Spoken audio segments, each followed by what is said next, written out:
Alright everyone, so we're back with another one of these, with set 9 coming out soon. I was going to make this a Twitter thread about the cards that you should keep an eye out for, but there were too many cards for a thread, so once again I've decided to make just a video on it. We're just going to go over the main cards that you'll be wanting to play for some of these decks, mainly the triple rare stuff. I know some of the more niche decks get support from double rare and below. We're not really going to look too much about that. We're mainly going to look at all the decks that we got from the triple rare, either the new ones or the ones that get powered up, and then its associated cards for that. So we'll start off with Dragon Empire. So Dragon Empire has Sybil, and Sybil does have an order in the deck.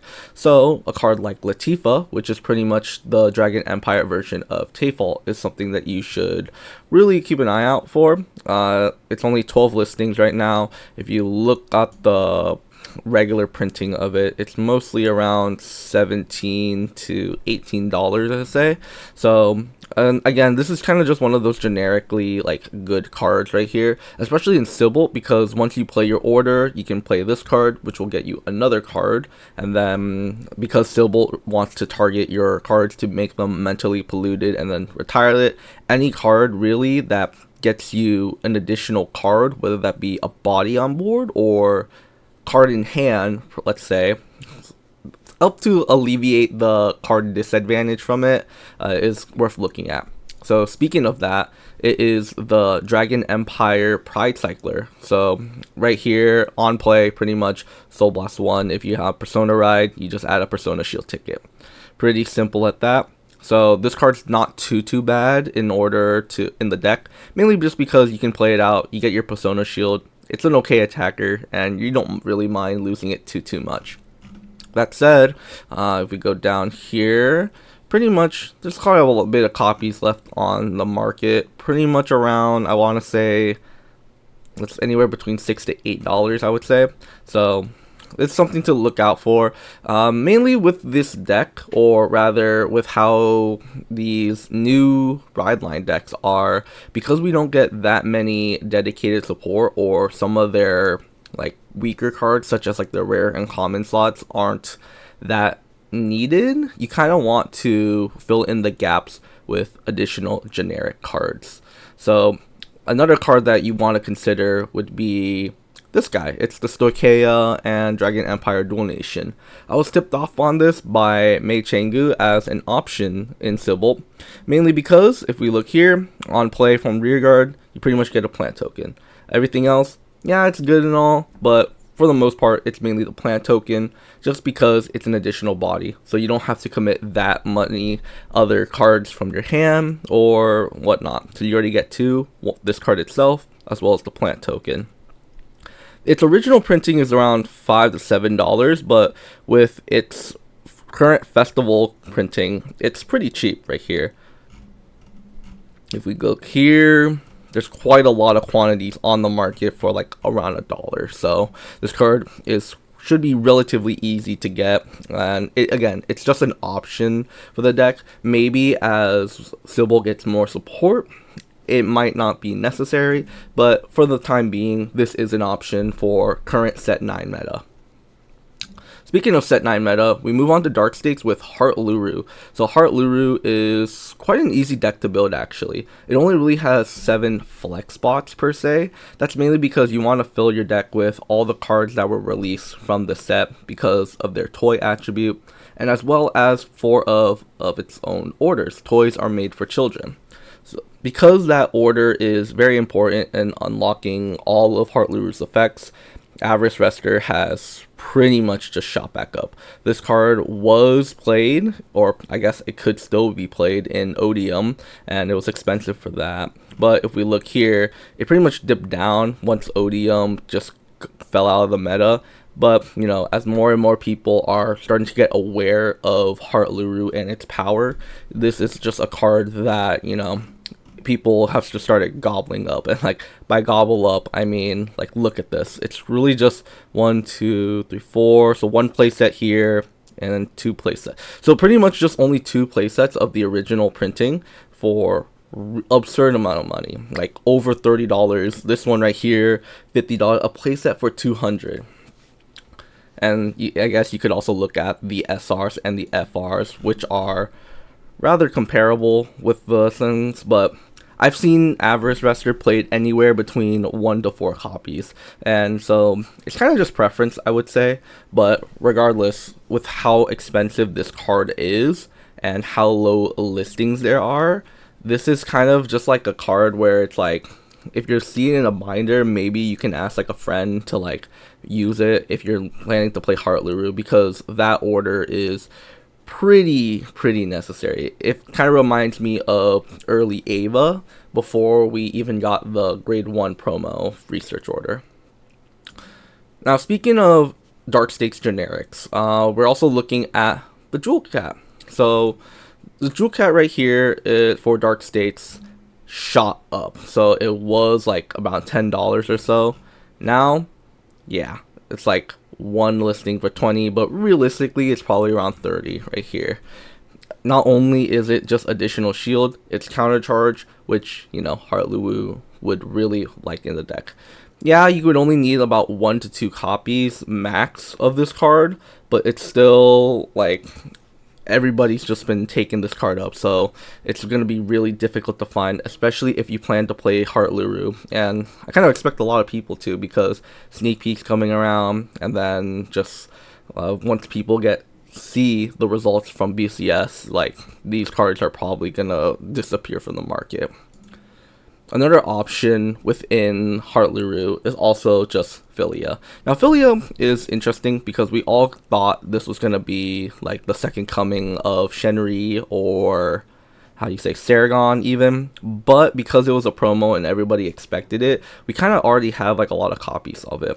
It's only around, I would say, probably like $11 to $15 per se, but the amount of quantities here, like, my god, one seller even has over 100 copies over here, so it shouldn't be too bad to pick up Philias, especially because this card's just generically good. You can play it in most most Dark Stakes deck, and you're not wrong to. So, and then we're also going to be looking at Tizcar, again, just a card to fill in the gaps. It's kind of like a preference, to be honest. You could play Tizcar anywhere between 1 copy to 3, or even none at that. But these energy cycler or energy gun cyclers, or what you call them, they're interesting to look at, mainly because they're printed in the Vine set 1, and we haven't really had a chance to get these reprinted yet. I would expect these cards to get reprinted in a like main set as just kind of like inclusion, like how Bushiroad does for their like effect triggers and whatnot. But for the most part, we have no indication of them doing that, so these are the only printings that we're ever gonna get, really. So as you can take a look here, like over $30 quickly, up to like $35 for Tizcar. It's not the highest priority though, so I wouldn't really recommend picking it up just for Heart Luru. But if you do plan to play other Dark Stakes decks, then this is, you know, if you had it already, you had it. If you're just now trying to pick up Dark Stakes stuff, then good luck with that. Moving on to Daikaiser. So Daikaiser, or technically it's also Dayusha, really. So it's split between those two. We want to take a look at all the original dimensional Robo things, in particular Dialady. So Dialady here also has very low listings. If we go down, it was a little bit higher, but then I guess once people saw more JP results, they kind of just like put it back down. Regardless, for English, we're just now getting it, which adds to the hype. $10, but these are probably just gonna like disappear right off the market once more people get their hands on the new Daikaiser cards. And that's kind of a shame too, because this is like a fun deck, and it also brings back Legion, or rather D-Legion. But you know, just because like only one printing, or I guess just one printing really of this card, it's kind of hard to come by. I mean, I guess you can kind of hope for maybe like a promo pack reprint, but I doubt it, since we just got like the base one, and we usually get these promo packs announced way later, or not way later, but Japan gets them first, and then we get them a couple of months later, so it's not going to really line up well for us here, especially given how little Daikaiser is showing in the meta. But regardless, moving on with that, another option that people are playing is Daiwing, though Daiwing has kind of gone down in terms of usage for both Daikaiser. I don't know about Daiyusha in particular. I mainly see people trying out Daikaiser, but it shouldn't be too difficult with this. It's still really cheap at around $2 to $3 or so, and it's kind of just been floating around there, to be honest. Again, it's not that difficult to pick up. But, you know, I guess if you want the SR, they're double in price. But that's just kind of like SRs in general. I've been telling a lot of people that, like, I don't know, like, because most people prefer SRs over FRs. And I don't know if it's because of texture, but in my opinion, I just think it's because it's closest to SPs, and a lot of people just like SPs. Now, speaking of a card that kind of like went down in value, Glory Maker, because the moment Daikaiser got revealed for JP, this card shot up to well over $15, but I don't even think Daikaiser even wants to use this, or even in the grand scheme of things, maybe only like 2, I guess. Regardless, it's just that it's like now an option. It's very affordable, lots of listings on the market. You can choose to pick this up, I suppose, but like if you're not really gonna play it, is it really worth picking up? I mean, for like $1 or $2, it's kind of worth it, so I would do it. Not financial advice though. Moving on, we're actually gonna be talking about Minerva. So Keter actually gets 3 more decks in this. So Minerva gets the grade 4 Minerva.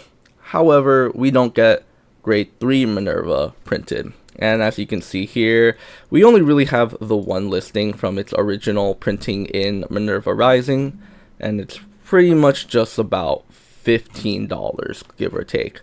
However, because of the new grade 4 Minerva, you don't really need to play multiple copies of this. I mean, I guess you can if you're really worried about like Persona Ride or whiffing on that, but at that point, like, just play a different deck, because like you're kind of losing in that situation anyway.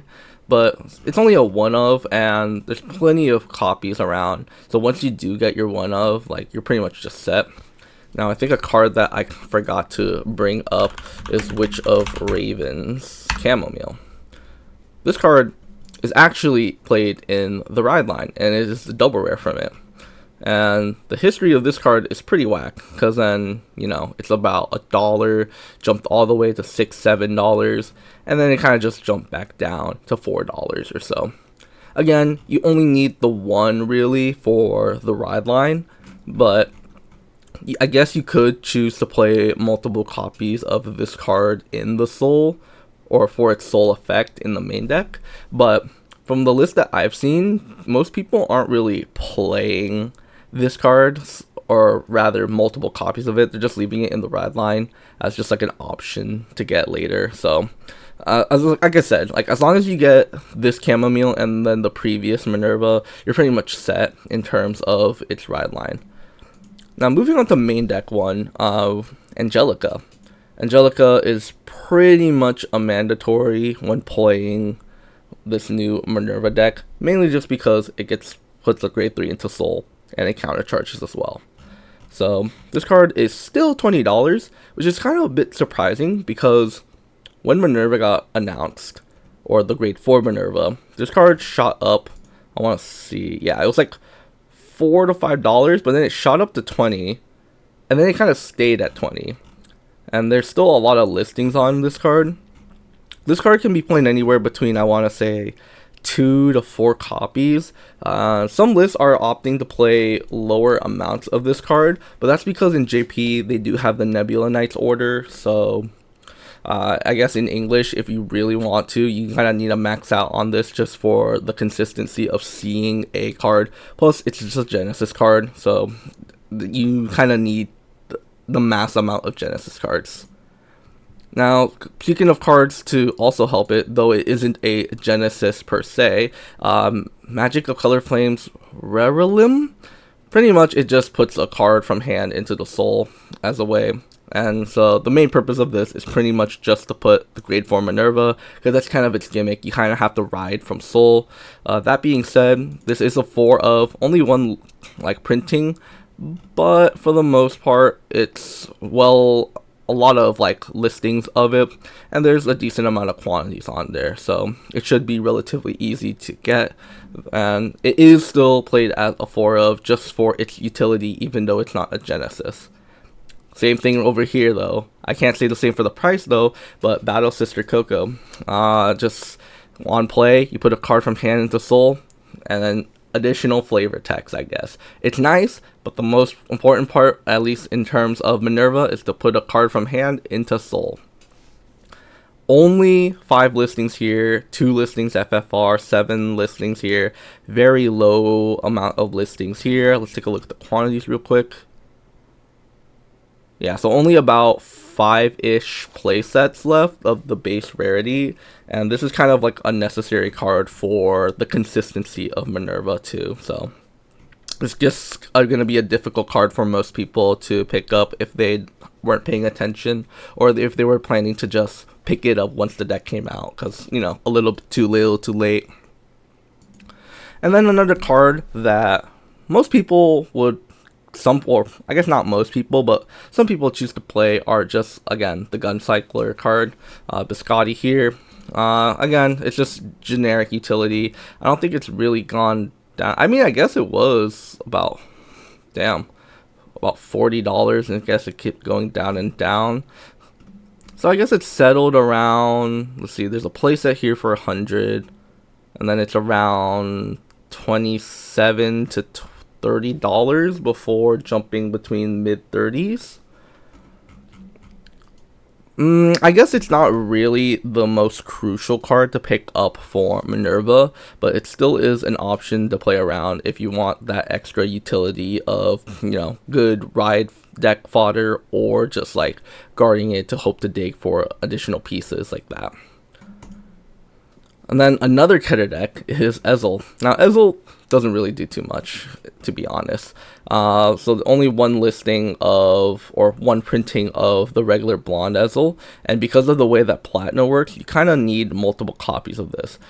That being said though, it is really cheap. Well, it's cheap for like a bit. It's like $2 before it jumps up to $4 to $5. But regardless, if you were looking to play Ezel, it should be easy enough to come by, especially since, you know, it's not really a meta performing deck. So once this, you know, results are shown more to the English side, more people are probably just going to be listing it, or these cards will just go down. I don't know about the FFR though, but regardless, it's you only really need base rarity to play anyway.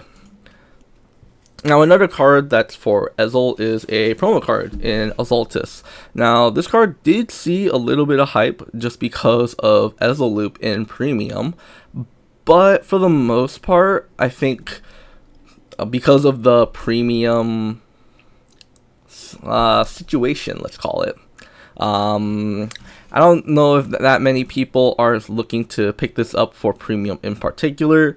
That being said, it is a good option for Ezel. It's probably one of your few options anyway, outside of other generic cards. The foil here, if you want to foil it out, is like I guess it's more so like everywhere, to be honest. I want to say it's around $20 for a playset. Let's just go with that. But it has a lot of extra, like, cheaper copies, especially this copy right here, or this version, all about under $2. Pretty easy to get, I would say. Another card that was played in Ezel Loop in Premium is Dindrain. Now, Dindrain here, it's not the biggest of deals. Like, again, because Ezel isn't really played that much in the meta, it's more like a deck that you would want to play for locals. It's not that high in price, but it's kind of been like around $4 to $5 for quite a while now. I mean, it did jump up to $7 at initial hype, but, you know, once we kept getting more results, more people started reading the deck anyway. It's kind of gone down and down and down. But regardless, it is a gold paladin, so if you are a fan of it, there's quite a lot of listings for this, so it's not something you should be too worried about. Now, instead of this though, we'll take a look at Saragon. Now, Saragon got hit on the restriction list, but it's mainly hit for Reziel, and I guess it's still hit for Luard. But that being said, you can play Saragon in pretty much every other's Keter deck. That being said though, not a lot of listings on here, and they're still relatively expensive for what they are. They're still in the $30 to $35 range. So again though, because it's not played really in Minerva, which is probably the highest meta placing Keter deck, and it's really played in like every other deck to varying success, it's not the most necessary card to pick up. But however, because it is just a Keter generic, it is worth looking at, though again, it's not the highest priority for most people. Now, moving on to Stoicheia, Sky Ruler. I actually don't really know too much about Sky Ruler outside of its initial reveal, but I do keep up with the market. I do look at TCG Player a lot, and one card that kind of went up, not necessarily because of Sky Ruler, but also because of Leonarn, but Sky Ruler does choose to play this card. Also, it's Gutier. It's same thing as Avarice Resker, just bins in order. And the main order, we'll talk about in a moment, helps with your push with it. Again, only one listing in Divine Set 2, and this card, for a while, back when I first looked at it, it was around $7-ish or so, but then it just quickly like spiked up, and it's now just staying at 15. A lot of listings and a lot of quantities on this card though, but for the most part, these Stoicheia decks are mainly just kind of like rogue tier at best, to be honest. So it's not the biggest of deals per se if you're looking to just compete, but if Stoicheia ever does get, you know, more orders, or if Sky Ruler or Leonarn gets more support, I mean Leonarn does, but it doesn't really play orders too much. Regardless, it is a option for Sky Ruler, because same thing with Sybil, you don't really have that many good in-archetype support cards, so you're kind of just stuck playing with like generic cards. So moving on to more generic cards, the order that you are searching with Gutier, Flowering Buds. Now, I've been telling the Kirby Knight Extended Universe a lot about this card, because I was like, hey guys, Leonarn is seeing play with this card, look at the FR, nobody did anything about it, because why would they, right? But then FR got bought out, and it's now about it's like $8 before it becomes like higher rarity. But again, this is just a higher rarity. The regular rare version is multiple listings, a lot of quantities here for under $1, and it is played as a 4-of in both Sky Ruler as well as Leonarn. I believe Leonarn Mass plays it as like an aggressive option, but because of it being, you know, kind of old, like set 12, it's something to keep an eye out for, though it's not necessarily something that's like high priority, I would say. Another option is Burrow Mushroom. Now, Burrow Mushroom, you just shove it into Soul and you get 2 plant tokens. Now, if for a lot of like aggressive decks, this is kind of one of their like good options. You just turn 1 card into 2, and that being said, a lot of their listings, like these lower ones here, are around $3. Their higher rarity ones, FR and Foil, they're about $7 or so. And let's take a look actually. Yeah, they're doing much like $3 per se. So again, it's an option, but it's not the only option. It's just another card that you want to keep your eye out for. Now, again, Energy Guncycler for Stoicheia. Sea Rumble Brave Shooter is actually dipped down a little bit. It was about 25, but it's gone down to about $20 to $23 or so. So I guess you can say you're saving money from before, but realistically though, we haven't really had like a meta Stoicheia deck in a while, though Leonore did just get revealed, and so then or it got revealed in the anime. We don't know its full effects yet, so it could take advantage of that, but in the context of Sky Ruler, that kind of just needs as much help as you can get. And Sea Rumble Brave Shooter, it's just one of those cards that, you know, at least it cycles itself and you don't minus one going up for ride deck. Same thing with this card right here, Margaret. Only one listing, or one printing again. It's probably one of the weaker cycle cards that we had in terms of its effect. It's the on play, Persona Ride, you counterblast one, and it mega colonies. They can't intercept for the turn, and all of their front rows can't stand.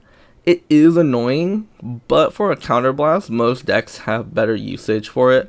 That being said though, again, you kind of just need as much help as you can get in terms of mitigating any sort of card disadvantages you can have. So Margaret is something that you should look at.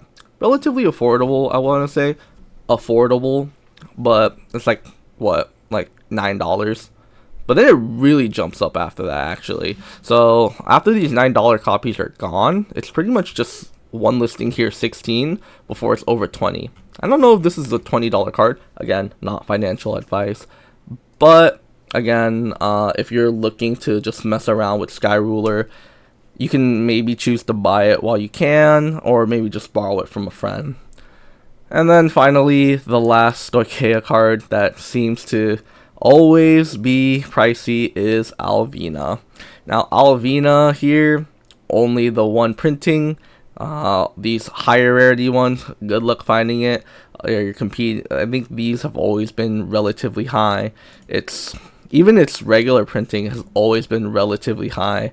Like, yeah, it dipped down here, but dipped down to $30. Whoa, savings.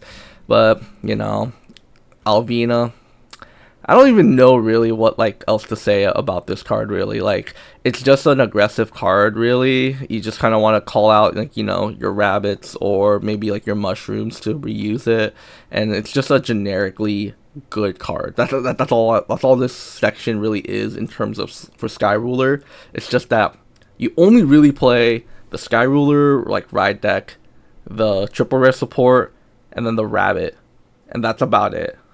And then most people even don't choose to play that because most people don't want to play for Sky Ruler. But that's besides the point.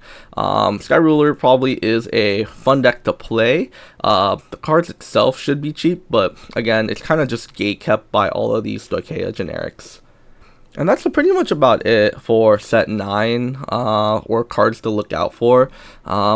It's pretty much that, like, a lot of these cards kind of went up the closer you guys get to release.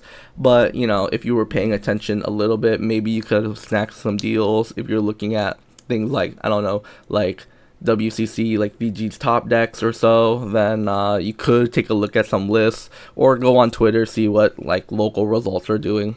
But regardless, this is gonna be a pretty meta defining set. We're getting two pretty top tier contenders in Heart Liru and Minerva, so those are probably the two nations that you want to look out for. Every other deck is kind of just like a for fun deck, but that's not to say that it's necessarily bad. I guess it is in the context of competing, but regardless, this is mainly just like, you know, to help out whoever needs to this. Kind of just mainly be aware of it, to be honest. It's not necessarily you should buy this or like you shouldn't buy this per se, but it's kind of just like, hey, if you're looking to play, you know, Sybil, then here's some cards that you might want to consider. So that's about it. I kind of wish this was a Twitter thread, but as you can see, this kind of went on for a little longer than I thought it would be, so I hope you enjoy, and I'll probably just go back to ranting on Twitter. See ya.